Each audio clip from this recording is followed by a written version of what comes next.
وصلي وسلم على رسول الكريم أما بعد فأعوذ بالله من الشيطان الرجيم بسم الله الرحمن الرحيم يا أيها الذين آمنوا توبوا إلى الله توبة نصوحا وآمنوا بالله صدق الله النبي إن الله وملائكته يصلون على النبي يا أيها الذين آمنوا صلوا عليه وسلموا تسليما اللهم صل على سيدنا ومولانا محمد وعلى آل سيدنا ومولانا محمد وبارك وسلم الصلاة والسلام عليك يا سيدي يا رسول الله الصلاة والسلام عليك يا سيدي يا نبي الله وعلى آلك وأصحابك يا سيدي يا رحمة للعالمين بلغ الأولى بكماله واشرف الرجاء بجماله أصل الجميع وبصاره صلوا عليه وآله معزز حاضرین کرام، میں نے حضرات کے سامنے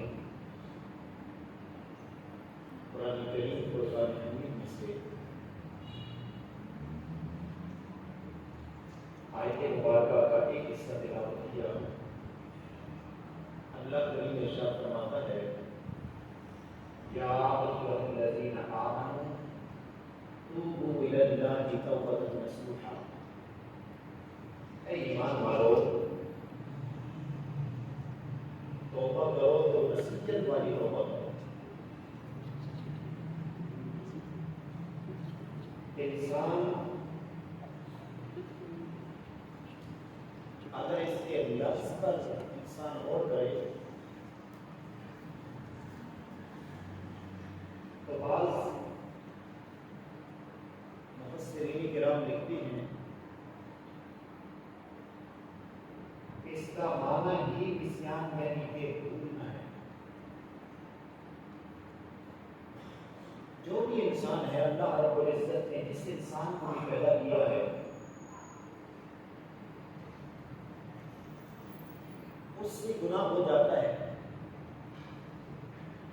سوائے معصومین کے اللہ رب العزت کے نبی، انبیاء، رسول، اللہ کے محبوب اقوام کے علاوہ جتنی بھی امتیں ہیں ان سے گناہ ہوتے رہے ہیں اور انسان گناہ کر دیتا ہے، لیکن وہ خالق کائنات عرض و سما کا مالک فرماتا ہے کہ انسان جب تم سے گناہ ہو جائے تم اپنے راستے سے بھٹک جاؤ تو تمہارا راستہ میں بند نہیں کرتا، تم واپس پلٹ آؤ، میں صرف تمہارے گناہوں کو معاف نہیں کروں گا بلکہ ان کو نیکیوں میں بھی بدل دوں گا۔ امام الانبیاء صلی اللہ علیہ وسلم ایک انصاری کی بیمار پرسی کرنے کے لیے تشریف لے گئے۔ محبوب کائنات بیٹھے ہیں، اب اس کا آخری وقت ہے، ابھی تک اس نے اپنے گناہوں کی معافی نہیں مانگی۔ تھوڑی دیر کے بعد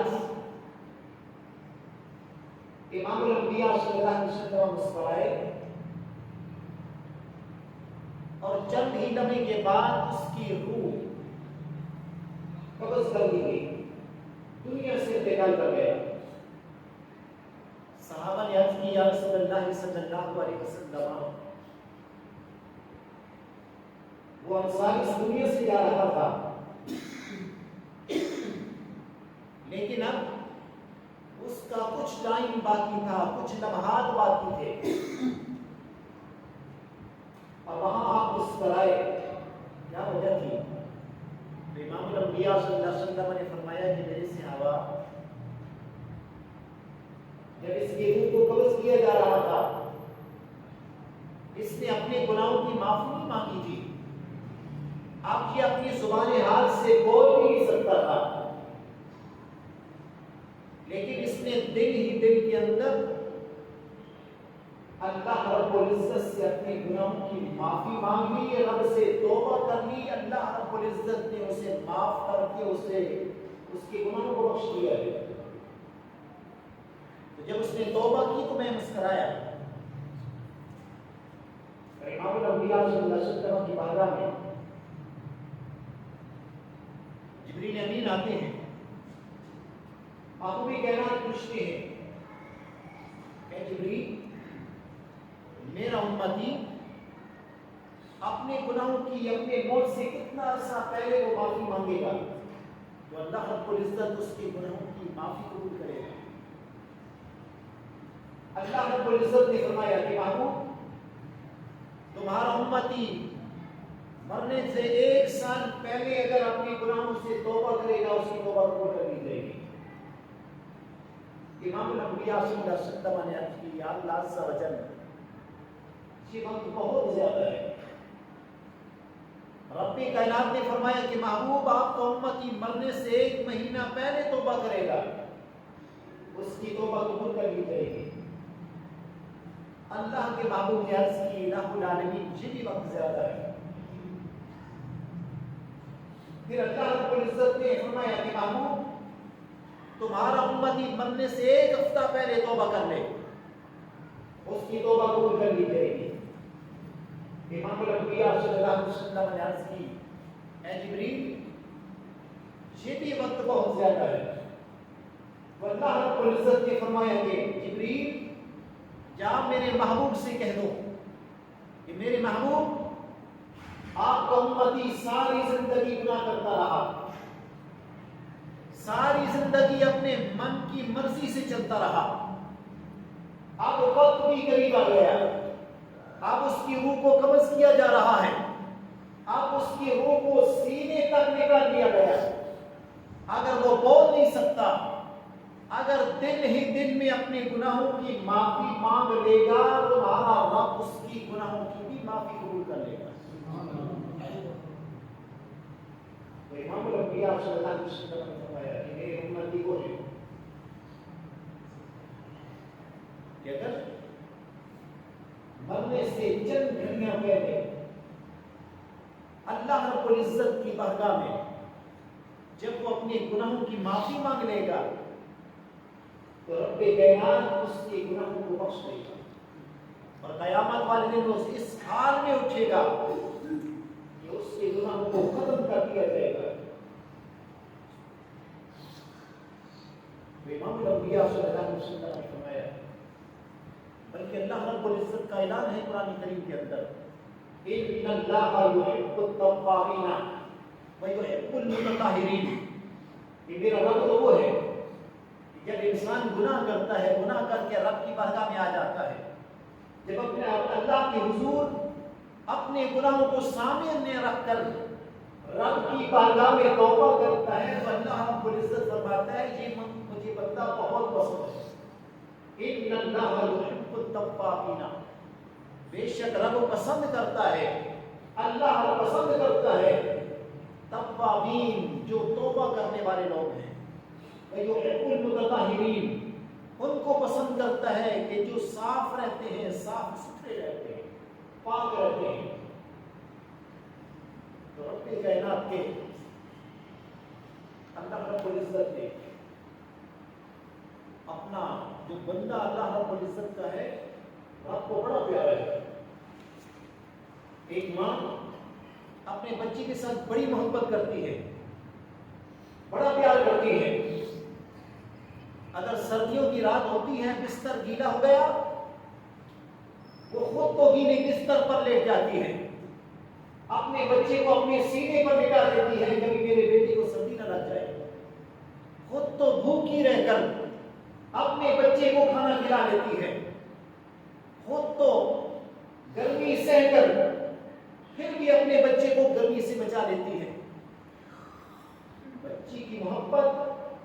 ماں کے دل میں ہوا کرتی ہے۔ اور یہاں پہ مجھے وہ بات یاد آ گئی کہ امام الانبیاء صلی اللہ علیہ وسلم عجیب صحابی تھے ارقمہ رضی اللہ تعالیٰ عنہ، آخری وقت آیا، اب سکرات لگی ہوئی ہے،